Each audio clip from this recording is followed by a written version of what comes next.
Hi everybody, I hope you are doing well. Today we will talk about how to fix or how to solve the problem of desktop on the application of Gmail. You will click on settings. Here in this page you will click on apps, default apps, app settings. On above you will search for Gmail and you will click here.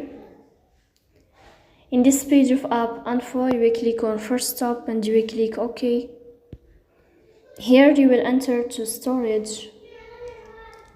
Then we click on clear cache. In the end you will turn off your phone and you will wait a moment to restart your phone again. If it's not working with you, then we'll update your app on Play Store.